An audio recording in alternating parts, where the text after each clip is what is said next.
comments he wishes to make. Well, thank you, Madam Chair, and I want to begin by condemning, in the strongest possible terms, the appalling act of anti-Semitic violence that happened in Boulder, Colorado over the weekend, which happens to be in our colleague Mr. Negus's district. Let's be clear. Anti-Semitism is vile, it is wrong, and it has absolutely no place in America. And targeting peaceful protesters for exercising their First Amendment rights flies in the face of everything this country is supposed to stand for. My heart is with the victims, their families, and everyone impacted by these cowardly acts of hate. And now, turning to the matter at hand.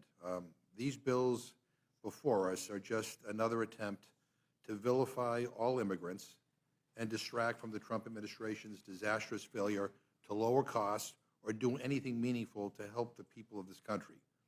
By vilifying all immigrants, vilifying all immigrants doesn't make us safer, Madam Chair. In fact, it makes us less safe.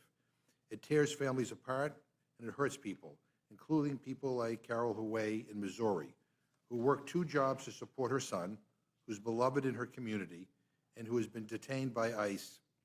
There is a powerful story about her, which I would encourage every one of you to read, which I would like to insert into the record, entitled, A Missouri Town Was Solidly Behind Trump, Then Carol Was Detained. Without objection. Even U.S. citizens are being swept up in overzealous crackdowns. That's not border security, it's cruelty for political gain.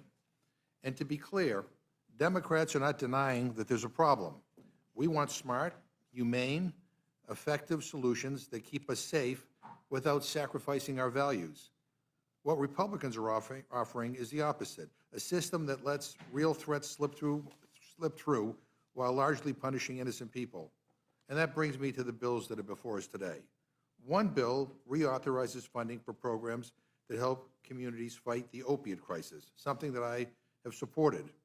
But it's hard to take Republicans seriously when Trump and his cronies are actively dismantling those very programs. If they were serious about this crisis, they'd stop undermining the solutions. Then we have the other 3 bills, which claim to support small businesses, but do the exact opposite. DOGE already shuttered an SBA office in my district in Massachusetts, forcing rural small business owners to drive hours to get to the nearest SBA office in Boston. Now, under this bill, if Republicans force the closure of the Boston office out of political spite, it will leave small businesses in Massachusetts with nowhere else to turn.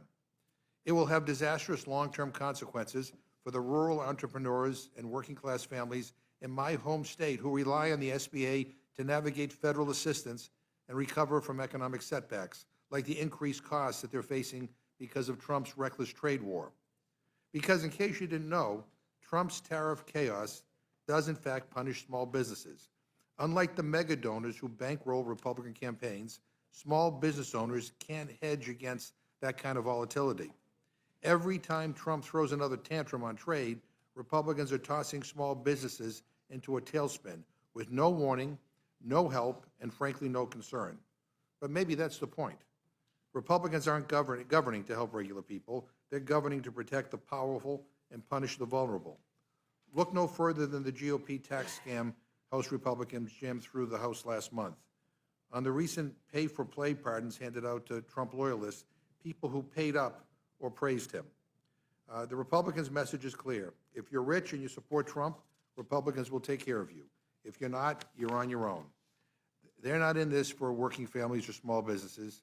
They're in it for themselves and for ultra-wealthy, for the ultra-wealthy who keep their campaigns afloat. Madam Chair, I think it's disgraceful, and I think the American people deserve better.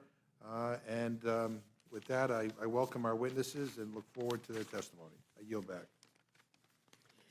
Thank you. I thank you, Mr. McGovern, for mentioning the horrific attack